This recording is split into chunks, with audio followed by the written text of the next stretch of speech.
ತಾಯಿಯನ್ನು ತನ್ನ ಕೋಣೆಯಲ್ಲಿ ಮಲಗುವುದನ್ನು ನೋಡಿ ವಿಕಾಸ್ನ ರಕ್ತ ಕುದಿಯಿತು. ಅವನು ಕಿರುಚುತ್ತಾ ಹೇಳಿದನು, ಅಮ್ಮ, ಮಕ್ಕಳ ಕೋಣೆಯಲ್ಲಿ ಮಲಗಬೇಡಿ ಎಂದು ನಿಮಗೆ ಎಷ್ಟು ಬಾರಿ ಹೇಳಬೇಕು? ಆದರೆ ನಿಮಗೆ ಅರ್ಥವೇ ಆಗುವುದಿಲ್ಲ. ಇಡೀ ದಿನ ಕೆಮ್ಮು ತಲೆ ಏರುತ್ತೀರಿ. ನೀವು ಕೋಣೆಯಲ್ಲಿ ಮಲಗಿದಾಗಲೆಲ್ಲ ಒಂದು ವಿಚಿತ್ರ ವಾಸನೆ ಬರುತ್ತದೆ. ಪ್ರತಿ ಬಾರಿಯೂ ಕೋಣೆಯನ್ನು ಸ್ಯಾನಿಟೈಸ್ ಮಾಡಿಸಬೇಕಾಗುತ್ತದೆ.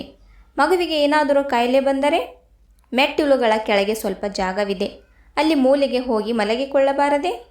ಇಡೀ ಮನೆಯಲ್ಲಿ ಬಿದ್ದು ಇರಲು ಏನು ಅವಶ್ಯಕತೆ ಇದೆ? ಇದು ನಿಮ್ಮ ಹಳ್ಳಿಯಲ್ಲ. ಮತ್ತು ಏನು, ನಿಮ್ಮ ಈ ಗಲೀಜು ಹೊದಿಕೆಯನ್ನು ನನ್ನ ಮಗನಿಗೆ ಏಕೆ ಹೊದಿಸಿದ್ದೀರಿ? ಅವನಿಗೆ ಏನಾದರೂ ಕಾಯಿಲೆ ಬಂದರೆ ನೀವೇನು ಔಷಧ ಕೊಡಿಸುವುದಿಲ್ಲ. ನಮ್ಮ ಮನೆಯ ಕೆಲಸದಾಳು ಕೂಡ ನಿಮಗಿಂತ ಚೆನ್ನಾಗಿ ಇರುತ್ತಾಳೆ ಅಂತ ಮಗ ಹೇಳಿದ್ದ. ಮಗನ ಕಹಿ ಮಾತುಗಳನ್ನು ಕೇಳಿ ಸುಧಾ ಅವರ ಕಣ್ಣೀರು ಹರಿಯಿತು. ಈಗ ಏನು ನೋಡುತ್ತಿದ್ದೀರಿ, ಇಲ್ಲಿಂದ ಹೊರಡಿ ಅಂತ ಹೇಳಿದ್ದ. ಅಷ್ಟರಲ್ಲಿ ಹೊರಗಿನಿಂದ ಅವರ ಸೊಸೆ ಪೂನಂಳ ಧ್ವನಿ ಕೇಳಿಸಿ, ನಾನು ರಾತ್ರಿ ಪಾರ್ಟಿಯಲ್ಲಿ ಸುಸ್ತಾಗಿದ್ದೆ. ಇಂದು ನನ್ನಿಂದ ಯಾವುದೇ ಕೆಲಸ ಮಾಡಲು ಆಗುವುದಿಲ್ಲ.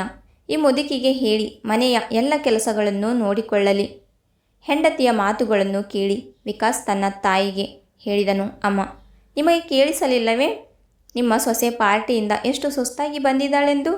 ಹೋಗಿ ಅವಳಿಗೆ ಬಿಸಿ ಎಣ್ಣೆಯನ್ನು ತಂದು ಪೂನಂಳ ಕಾಲುಗಳಿಗೆ ಹಚ್ಚಿ ಸ್ವಲ್ಪ ಅಂತ ಹೇಳಿದ್ದ. ಮಗ, ನೀನು ಏನು ಮಾತನಾಡುತ್ತಿದ್ದೀಯಾ? ನಿನ್ನ ಹೆಂಡತಿಯ ಪ್ರೇಮದಲ್ಲಿ ನೀನು ಎಷ್ಟು ಕುರುಡನಾಗಿದೆಯೇ ಎಂದರೆ ತಾಯಿಯ ನೋವಿನ ಕಿಂಚಿತ್ತ ಅನುಭವವು ನಿನಗಿಲ್ಲದಿರುವುದು. ಮತ್ತು ಏನು ಹೇಳಿದ್ದೆ? ಇಂದು ತಾಯಿಯ ಹೊದಿಕೆಯನ್ನು ಹಚ್ಚಿದರೆ ನಿನ್ನ ಮಗನಿಗೆ ಇನ್ಫೆಕ್ಷನ್ ಆಗುತ್ತದೆಯಂತೆ. ನನಗೆ ಮುಪ್ಪಿನಲ್ಲಿ ಶೀತ ಕೆಮ್ಮು ಇರುತ್ತದೆ ಎಂಬ ಕಾರಣಕ್ಕಾಗಿ ಮಾತ್ರವೇ? ಆದರೆ ನಾನು ನಿನ್ನ ಬಾಲ್ಯದಲ್ಲಿ ಎಂದಿಗೂ ನಿನ್ನನ್ನು ನನ್ನಿಂದ ದೂರವಿಟ್ಟಿರಲಿಲ್ಲವಲ್ಲ. ನಿನಗೆ ದಿನಕ್ಕೊಂದು ಕೆಮ್ಮು, ನೆಗಡಿ, ಮಲೇರಿಯಾ ಮತ್ತು ಏನೇನೋ ಕಾಯಿಲೆಗಳು ಬರುತ್ತಿದ್ದಾಗ ನಾನು ಎಂದಿಗೂ ನಿನ್ನನ್ನು ನನ್ನ ಮಡಿಲಿನಿಂದ ಕೆಳಗಿಳಿಸಿರಲಿಲ್ಲವಲ್ಲ.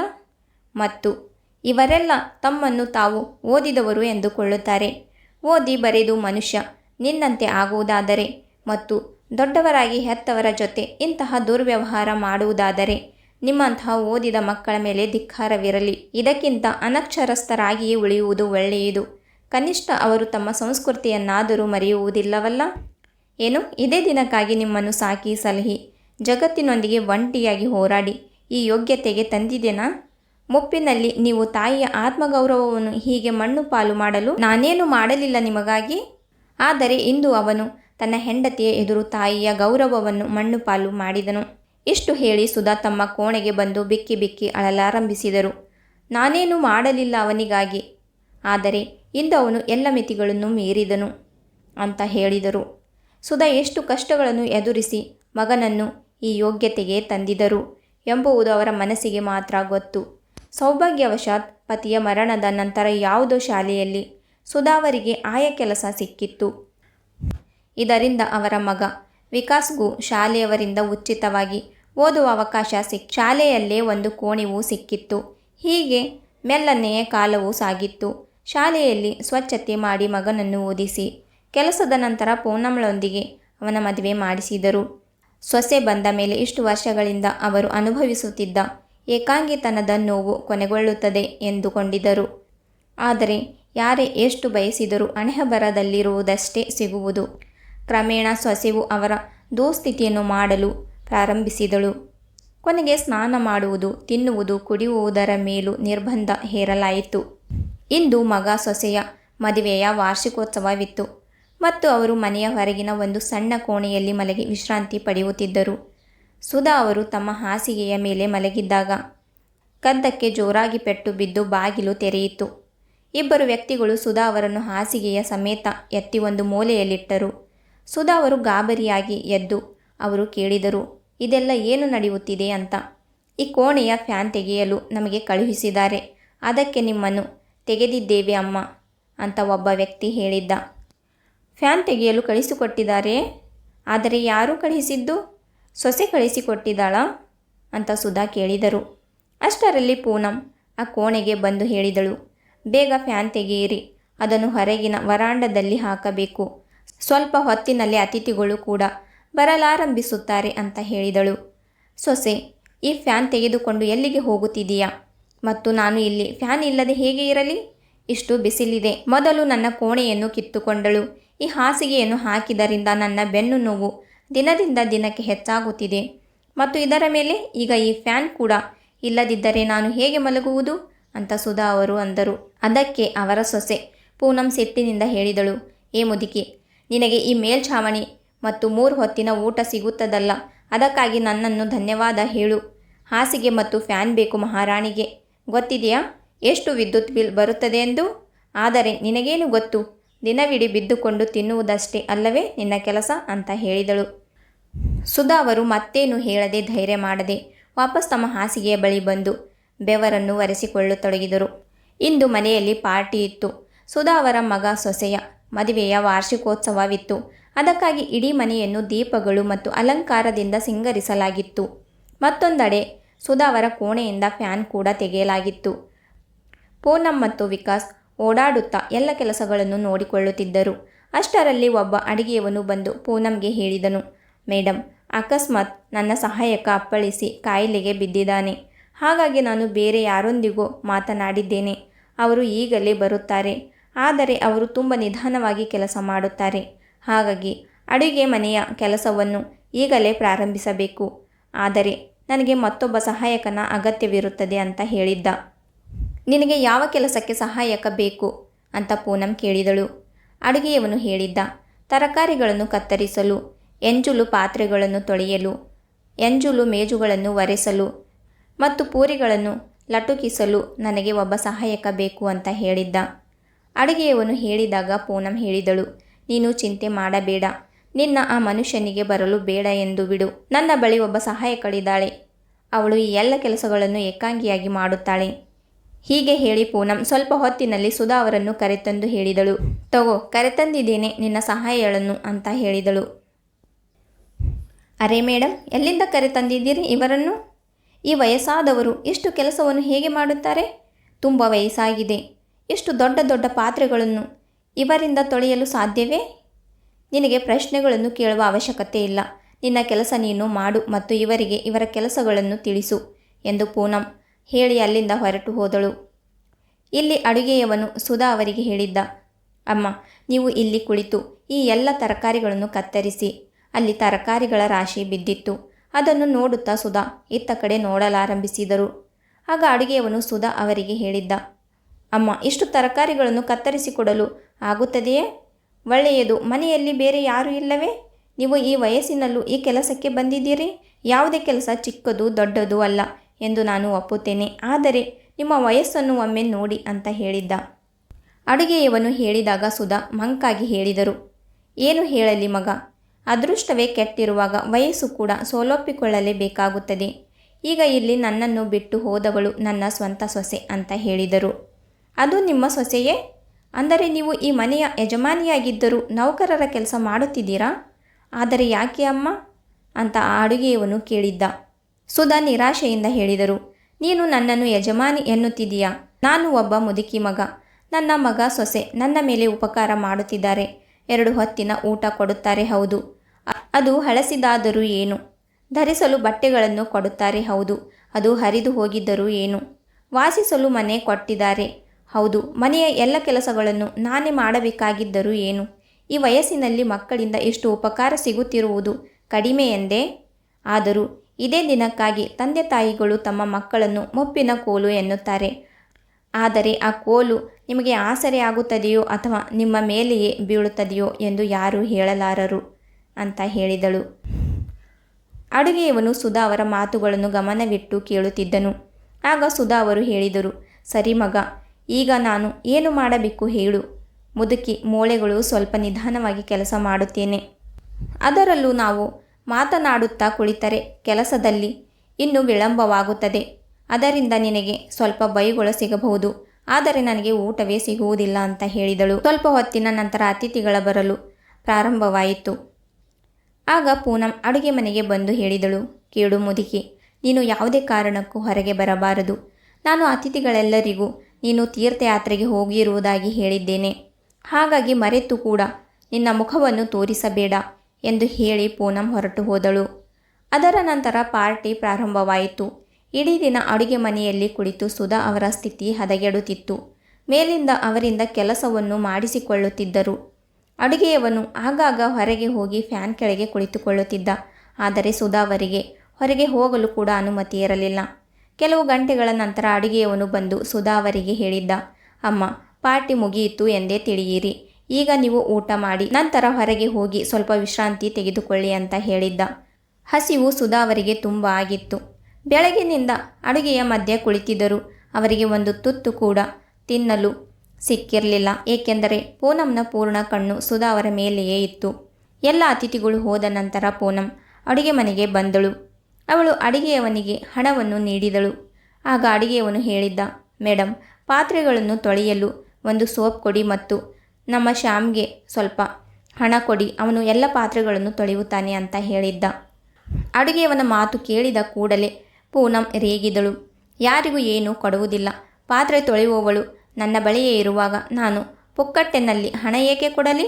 ಮತ್ತು ನಿಮ್ಮ ಶ್ಯಾಮ್ಗೆ ಹೇಳಿ ಉಳಿದಿರುವ ಊಟವನ್ನು ತೆಗೆದುಕೊಂಡು ಹೋಗಲಿ. ನೀವು ತೆಗೆದುಕೊಂಡು ಹೋಗಿ, ಅದಕ್ಕಿಂತ ಹೆಚ್ಚು ನಾನೇನು ಕೊಡಲಾರೆ ಅಂತ ಹೇಳಿದಳು.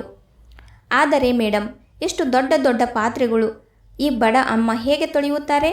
ಪಾರ್ಟಿಯಲ್ಲಿ ಇಷ್ಟು ಹಣ ಖರ್ಚು ಮಾಡಿದರಲ್ಲ, ಸ್ವಲ್ಪ ಹಣ ಹೆಚ್ಚು ಖರ್ಚು ಮಾಡಿದರೆ ಏನಾಗುತ್ತದೆ?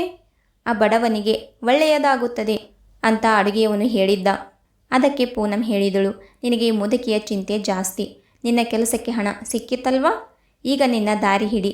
ನಾನು ಇಲ್ಲಿ ಸಮಾಜ ಸೇವೆ ಮಾಡಲು ಕೂತಿಲ್ಲ. ಎಷ್ಟು ಊಟ ಕೊಡುತ್ತಿಲ್ಲವೇ? ಅದರ ಬೆಲೆ ನಿನಗೆ ಗೊತ್ತಿದೆಯಾ? ಮಾರುಕಟ್ಟೆಯಲ್ಲಿ ಅಕ್ಕಿ ಬೇಳೆಯ ಬೆಲೆ ಗೊತ್ತಾ? ಇವರ ಇಡೀ ವರ್ಷದ ಸಂಪಾದನೆಯಿಂದಲೂ ಇಂತಹ ಊಟವನ್ನು ಇವರು ಎಂದಿಗೂ ತಿನ್ನಲು ಸಾಧ್ಯವಿಲ್ಲ. ನಾನು ಇವರಿಗೆ ಸುಮ್ಮನೆ ಕೊಡುತ್ತಿದ್ದೇನೆ ಅಂತ ಹೇಳಿದಳು. ಅಡುಗೆಯವನು ಹೇಳಿದ್ದ, ಆದರೆ ಮೇಡಮ್, ಅಮ್ಮ ಕೂಡ ಏನೂ ತಿಂದಿಲ್ಲ. ಅವರು ಎಷ್ಟು ಹೊತ್ತಿನಿಂದ ಕೆಲಸ ಮಾಡುತ್ತಿದ್ದಾರೆ. ಎಷ್ಟು ಊಟ ಉಳಿದಿರುವಾಗ ಅವರಿಗೆ ಸ್ವಲ್ಪ ಇಟ್ಟುಕೊಳ್ಳಿ ಅಂತ ಹೇಳಿದ್ದ. ಅಡುಗೆಯವನು ಇಷ್ಟು ಹೇಳಿದಂತೆ ಪೂನಂ ಜೋರಾಗಿ ಕಿರುಚಿದಳು. ನೀನು ಇಲ್ಲಿಂದ ಹೋಗುತ್ತೀಯೇ ಇಲ್ಲವೇ? ಅಥವಾ ನಿಮ್ಮವರಿಗೂ ಈ ಊಟವನ್ನು ಕೊಡಲೇಬೇಕೇ? ಹೇಗಾದರೂ ಇಂತಹ ಊಟ ಈ ಮುದುಕಿಗೆ ಜೀರ್ಣವಾಗುವುದಿಲ್ಲ ಅಂತ ಹೇಳಿದಳು. ಅಡುಗೆಯವನು ಬಡವ, ಬೇರೆ ಏನು ಹೇಳಲು ಸಾಧ್ಯ? ಅವನು ಸುಧಾ ಅವರನ್ನು ಕರುಣೆ ದೃಷ್ಟಿಯಿಂದ ನೋಡಿ ಹೊರಟು ಹೋದನು. ಅವನು ಹೋದ ಕೂಡಲೇ ಪೂನಂ ಸುಧಾ ಅವರಿಗೆ ಹೇಳಿದಳು, ಕೇಳು ಮುದುಕಿ, ಇನ್ನೂ ಕೆಲಸ ಮುಗಿದಿಲ್ಲ. ಎಲ್ಲ ಪಾತ್ರೆಗಳನ್ನು ತೊಳೆಯಬೇಕು. ನಂತರ ಈ ಜಾಗವನ್ನು ಸ್ವಚ್ಛಗೊಳಿಸಬೇಕು ಅಂತ ಹೇಳಿದಳು. ಸೊಸೆಯ ಮಾತನ್ನು ಕೇಳಿ ಸುಧಾ ಹೇಳಿದರು, ಸೊಸೆ, ನೀನು ಎಲ್ಲ ಊಟವನ್ನು ಅವರಿಗೆ ಕೊಟ್ಟಿದ್ದೀಯಾ? ನಾನು ಏನು ತಿನ್ನುವುದು? ನನಗೆ ತುಂಬ ಹಸಿವಾಗಿದೆ. ಮುದುಕಿ, ನಿನಗೆ ಏನು ಅನಿಸಿತ್ತು? ಇಂದು ಮನೆಯಲ್ಲಿ ಪಾರ್ಟಿ ಇದೆ ಎಂದ ಮಾತ್ರಕ್ಕೆ ನಿನಗೂ ಔತಣ ಸಿಗುತ್ತದೆ ಎಂದ? ನಿನ್ನ ಊಟ ಫ್ರಿಜ್ನಲ್ಲಿದೆ. ನಿನ್ನೆಯೇ ಬಾಳಿದ ಬೇಳೆ ಅನ್ನ, ದೊಡ್ಡದಾಗಿ ಹಲ್ವಾ ಪೂರಿ ತಿನ್ನುವ ಆಸೆ ಬಂದಿದೆ ಎಂದು ಪೂನಂ ಹೇಳಿ ಅಲ್ಲಿಂದ ಹೊರಟು ಹೋದಳು. ಅವಳು ಹೋದ ಕೂಡಲೇ ಸುಧಾ ಅವರಿಗೆ ಕಣ್ಣೀರು ತಡೆಯಲು ಆಗಲಿಲ್ಲ. ಬೆಳಗ್ಗೆಯಿಂದ ಕೆಲಸ ಮಾಡಿದರು. ಒಂದು ತುತ್ತು ಬಾಯಿಗೆ ಏನು ಹಾಕಿಕೊಳ್ಳಲಿಲ್ಲ. ಆದರೆ ಅವರಿಗೆ ಸಿಕ್ಕಿದ್ದು ಮಾತ್ರ ಅದೇ ಹಳೆಯ ಬಾಳಿದ ಬೇಳೆ ಅನ್ನ. ನಾನೇನು ಅಂತಹ ಪಾಪ ಮಾಡಿದ್ದೆ? ಈ ದಿನವನ್ನು ನೋಡುವಂತಾಯಿತು ಎಂದುಕೊಳ್ಳುತ್ತಾ ಸುಧಾ ಎದ್ದು ನಿಂತರು. ಹಸಿವು ಜೋರಾಗಿದೆ, ಅದನ್ನು ತೀರಿಸಿಕೊಳ್ಳಲೇಬೇಕು. ಬಾಳಿದ ಬೇಳೆ ಅನ್ನವೇ ಆದರೂ ಸರಿ, ಮನಸ್ಸಿನಲ್ಲಿ ಅಂದುಕೊಳ್ಳುತ್ತಾ ಸುಧಾ ಎಂಜಲು ಪಾತ್ರೆಗಳನ್ನು ಗುಡಿಸಲು ಶುರು ಮಾಡಿದರು. ಆದರೆ ಅವರು ಒಂದು ದೊಡ್ಡ ಪಾತ್ರೆಯನ್ನು ತೆಗೆದುಕೊಂಡು ಅದರ ಮುಚ್ಚಳವನ್ನು ತೆಗೆದಾಗ ಆಶ್ಚರ್ಯಚಕಿತರಾದರು. ಏಕೆಂದರೆ ಅದರಲ್ಲಿ ಸ್ವಲ್ಪ ಊಟ ಉಳಿದಿತ್ತು. ಇದು ಆ ಅಡುಗೆಯವನ ಕೆಲಸ ಎಂದು ಅವರಿಗೆ ಅರ್ಥವಾಯಿತು. ಅವನು ಎಲ್ಲ ಊಟವನ್ನು ತೆಗೆದುಕೊಳ್ಳುವಾಗಲೂ ನನ್ನ ಸಲುವಾಗಿ ಎಲ್ಲ ಪಾತ್ರೆಗಳಲ್ಲಿ ಸ್ವಲ್ಪ ಸ್ವಲ್ಪ ಊಟವನ್ನು ಬಿಟ್ಟು ಹೋಗಿದ್ದಾನೆ. ಸುಧಾ ಅಡುಗೆಯವನಿಗೆ ಆಶೀರ್ವಾದ ಮಾಡುತ್ತಾ ಬೇಗ ಬೇಗನೆ ಊಟ ಮಾಡಿದರು.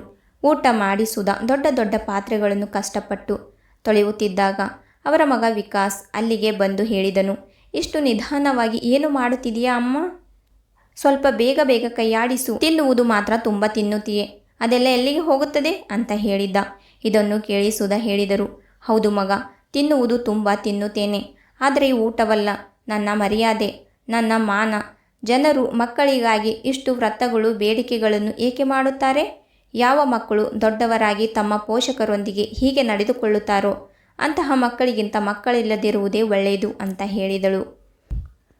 ಸುಧಾ ಅವರ ಮಾತುಗಳನ್ನು ಕೇಳಿ ವಿಕಾಸ್ ಹೇಳಿದನು, ಮಾತನಾಡುತ್ತಿರುವುದು ಹೇಗೆ ಮುದುಕಿ? ನೀನೇನು ನನ್ನನ್ನು ಹುಟ್ಟಿಸಿ ದೊಡ್ಡ ಉಪಕಾರ ಮಾಡಿದೀಯಾ? ಅರೆ, ನೀನು ನನ್ನನ್ನು ಹುಟ್ಟಿಸದೇ ಇರುವುದೇ ಒಳ್ಳೆಯದಿತ್ತು. ಹಾಗಿದ್ದರೆ ಬಹುಶಃ ನಾನು ಯಾವುದಾದರೂ ಶ್ರೀಮಂತರ ಮನೆಯಲ್ಲಿ ಹುಟ್ಟುತ್ತಿದ್ದೆ. ಇದುವರೆಗೂ ನೀನು ನನಗೆ ಕೊಟ್ಟಿದ್ದೇನು? ಕೊನೆಗೆ ದಿವಾಳಿಯಾಗಿ ನನ್ನ ತಲೆಯ ಮೇಲೆ ಭಾರವಾಗಿ ಕುಳಿತಿದೀಯಾ? ನಿನ್ನನ್ನು ಸಾಕಿ ಸಲಹುತ್ತಾ ನನ್ನ ಜೀವವೇ ಹೋಗುತ್ತದೆ. ವಿಕಾಸ್ ಹೀಗೆ ಹೇಳಿ ಹೊರಟು ಹೋದನು. ಮಗನ ಮಾತುಗಳನ್ನು ಕೇಳಿ ಸುಧಾ ಅವರ ಕಣ್ಣುಗಳು ತುಂಬಿ ಬಂದವು. ಅವರು ಯೋಚಿಸಿದರು, ಮಕ್ಕಳು ತಮ್ಮ ಜೀವನವೇ ಪೋಷಕರ ಕೊಡುಗೆ ಎಂಬುದನ್ನು ಹೇಗೆ ಮರೆತು ಬಿಡುತ್ತಾರೆ? ತಮ್ಮ ಪೂರ್ಣ ಜೀವನವನ್ನೇ ಮುಗಿಸಿದರೂ ಅದನ್ನು ತೀರಿಸಲು ಸಾಧ್ಯವಿಲ್ಲ. ಏನೇ ಆಗಲಿ ಸುಧಾ ಅವರಿಗೆ ಈಗ ಈ ಎಲ್ಲದರ ಅಭ್ಯಾಸವಾಗಿತ್ತು. ಒಂದು ದಿನ ಸುಧಾ ಮನೆಯ ಅಂಗಳದಲ್ಲಿ ಗುಡಿಸುತ್ತಿದ್ದಾಗ ಅದೇ ಅಡಿಗೆಯವನು ಅಲ್ಲಿಗೆ ಬಂದನು. ಅದನ್ನು ನೋಡಿ ಪೂನಂ ಅಲ್ಲಿಯೇ ಅಂಗಳದಲ್ಲಿ ಕುಳಿತು ಫೋನ್ನಲ್ಲಿ ಮಾತನಾಡುತ್ತಾ ಕೇಳಿದಳು, ಏನಾಯಿತು, ಏನು ಬೇಕು ಅಂತ. ಅಡುಗೆಯವನು ಹೇಳಿದ್ದ, ಅಂದು ನನ್ನ ಒಂದು ದೊಡ್ಡ ಸೌಟು ಬಹುಶಃ ಇಲ್ಲಿಯೇ ಬಿಟ್ಟು ಹೋಗಿತ್ತು, ಅದನ್ನು ತೆಗೆದುಕೊಳ್ಳಲು ಬಂದಿದ್ದೇನೆ ಅಂತ ಹೇಳಿದ್ದ. ಆವಾಗ ಪೂನಂ ಹೇಳಿದಳು, ಹೋಗಿ ಅಡುಗೆ ಮನೆಯಲ್ಲಿ ನೋಡು ಮತ್ತು ಮುದುಕಿ ನೀನು ಹೋಗು ಅವನ ಜೊತೆ. ಒಳಗೆ ನಮ್ಮ ಸಾಮಾನುಗಳನ್ನು ಕಳುವು ಮಾಡಿಕೊಂಡು ಹೋಗದಂತೆ ನೋಡಿಕೊಳ್ಳಿ, ಇವರನ್ನು ನಂಬಲು ಬರುವುದಿಲ್ಲ ಅಂತ ಹೇಳಿದಳು. ಪೂನಂ ಹೇಳಿದಾಗ ಸುಧಾ ಅಡುಗೆಯವನ ಹಿಂದೆ ಹಿಂದೆ ಅಡುಗೆ ಮನೆಗೆ ಹೋದರು. ಅಡುಗೆ ಮನೆಗೆ ಹೋದ ಕೂಡಲೇ ಅಡುಗೆಯವನು ಹೇಳಿದ್ದ, ಅಮ್ಮ ಕೇಳಿ, ನಾನು ಇಲ್ಲಿಗೆ ಸೌಟಿನ ನೆಪದಲ್ಲೇ ಬಂದಿದ್ದೇನೆ. ಅಸಲು ವಿಷಯ ಬೇರೆಯೇ ಇದೆ. ಅಂದು ನೀವು ಹೇಳುತ್ತಿದ್ದೀರಲ್ಲ, ನಿಮಗೆ ಹಲ್ವಾ ಖೀರ್ ತುಂಬ ಚೆನ್ನಾಗಿ ಮಾಡೋಕ್ಕೆ ಬರುತ್ತದೆ ಅಂತ. ಹಾಗಾಗಿ ನಿಮಗಾಗಿ ಒಂದು ಒಳ್ಳೆಯ ಸುದ್ದಿ ತಂದಿದ್ದೇನೆ.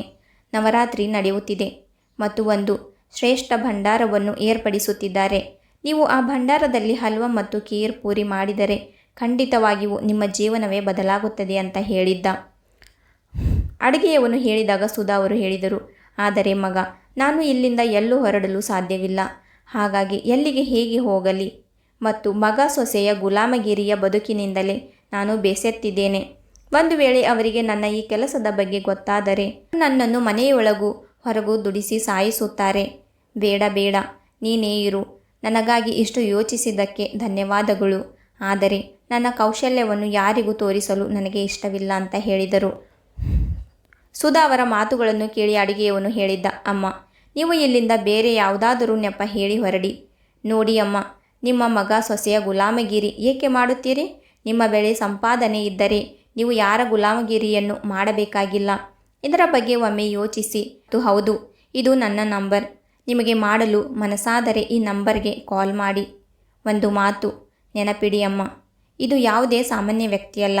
ಅಡುಗೆಯವನು ಎಷ್ಟು ಹೇಳಿ ಅಲ್ಲಿಂದ ಹೊರಟು ಹೋದನು. ಮರುದಿನ ಪೂನಂ ಸುಧಾ ಅವರಿಗೆ ಹೇಳಿದಳು, ಕೇಳು ಮುದುಕಿ, ಇಂದು ಕೇವಲ ನನಗೆ ಮಾತ್ರ ಅಡುಗೆ ಮಾಡು. ಅವರು ಹೊರಗೆ ತಿನ್ನುತ್ತಾರೆ ಮತ್ತು ನಿನ್ನೆಯ ಬಾಳಿದ ಊಟ ಫ್ರಿಜ್ನಲ್ಲಿಟ್ಟಿದ್ದೆ ಅಂತ ಹೇಳಿದಳು. ಸುಧಾ ಅವರಿಗೆ ಪ್ರತಿದಿನವೂ ಬಾಳಿದ ಊಟವೇ ಸಿಗುತ್ತಿತ್ತು. ಆದರೆ ಇಂದು ಪೂನಂ ಹಾಗೆ ಹೇಳಿದರಿಂದ ಸುಧಾ ಅವರಿಗೆ ತುಂಬ ಕೋಪ ಬಂತು. ಅವರು ಅಡುಗೆ ಮಾಡಿ ದೇವಸ್ಥಾನಕ್ಕೆ ಹೋಗುವ ನೆಪ ಹೇಳಿ ಅಡುಗೆಯವನಿಗೆ ಫೋನ್ ಮಾಡಿ ಕೆಲಸಕ್ಕೆ ಒಪ್ಪಿಗೆ ಸೂಚಿಸಿದರು. ಅವರು ಈಗ ಅಡುಗೆಯನ್ನು ಕರೆದಾಗಲೆಲ್ಲ ಅಲ್ಲಿಗೆ ಹೋಗುತ್ತಿದ್ದರು. ಆ ಶ್ರೇಷ್ಠರ ಮನೆಯಲ್ಲಿ ಖೀರ್ ಮಾಡಿದ ನಂತರ ಅವರು ಎಷ್ಟು ಪ್ರಸಿದ್ಧರಾದರು ಎಂದರೆ ಹಲವರು ಅವರನ್ನು ತಮ್ಮ ಮನೆಯ ಪೂಜೆ ಮತ್ತು ಭಂಡಾರ ಮಾಡಲು ಆರ್ಡರ್ ನೀಡಿದರು. ಅವರು ಈಗ ಹೆಚ್ಚಾಗಿ ದೇವಸ್ಥಾನದ ನೆಪ ಹೇಳಿ ಮನೆಯಿಂದ ಹೊರಡುತ್ತಿದ್ದರು. ಇದರಿಂದ ಪೂನಂಗೆ ಅನುಮಾನವಾಯಿತು. ಆದರೆ ಅವಳು ಅಂದುಕೊಂಡಳು, ಮನೆಯ ಕೆಲಸಗಳನ್ನೆಲ್ಲ ಮುಗಿಸಿಯೇ ತಾನೇ ಹೋಗುವುದು. ಎಲ್ಲಿ ಹೋದರೇನು? ಅವಳು ಎಂದಿಗೂ ಕನಸಿನಲ್ಲೂ ಯೋಚಿಸಿರಲಿಲ್ಲ. ತಾನು ಅನಾಥೆ, ದರಿದ್ರೆ, ದೋಷಿ ಎಂದು ಕರೆಯುತ್ತಿದ್ದ ಆ ಮುದುಕಿ ಇಷ್ಟೆಲ್ಲ ಮಾಡಲು ಸಾಧ್ಯ ಎಂದು. ಹೀಗೆ ಕೆಲವು ತಿಂಗಳುಗಳು ಕಳೆದವು ಮತ್ತು ಸುಧಾ ಅವರು ಪ್ರಸಿದ್ಧರಾಗುತ್ತಾ ಹೋದರು. ಒಂದು ದಿನ ವಿಕಾಸ್ ಮನೆಗೆ ಬಂದು ಪೂನಂಗೆ ಹೇಳಿದನು, ಕೇಳು ಪೂನಂ, ಬಿಸ್ನೆಸ್ನಲ್ಲಿ ದೊಡ್ಡ ನಷ್ಟವಾಗುತ್ತಿದೆ. ಹೀಗೆ ಮುಂದುವರಿದರೆ ಶೀಘ್ರದಲ್ಲೇ ಈ ಮನೆಯನ್ನು ಮಾರಬೇಕಾಗುತ್ತದೆ ಎಂಬ ಭಯ ನನಗೆ ಕಾಡುತ್ತಿದೆ. ಹೌದು, ಆದರೆ ಈ ಮನೆ ಮಾರಿಕೊಂಡು ನಾವು ಎಲ್ಲಿಗೆ ಹೋಗುವುದು ಅಂತ ಪೂನಂ ಕೇಳಿದಳು. ವಿಕಾಸ್ ಹೇಳಿದನು, ನಾನು ಒಂದು ಬಾಡಿಗೆ ಮನೆ ನೋಡಿದ್ದೇನೆ. ನಾವು ಅಲ್ಲಿಗೆ ಹೋಗೋಣ ಮತ್ತು ಈ ಮುದುಕಿಯನ್ನು ವೃದ್ಧಾಶ್ರಮಕ್ಕೆ ಬಿಟ್ಟು ಬಿಡೋಣ. ನಾವಿಬ್ಬರು ನಮ್ಮ ಜೀವನ ನಡೆಸಿಕೊಳ್ಳಬಹುದು.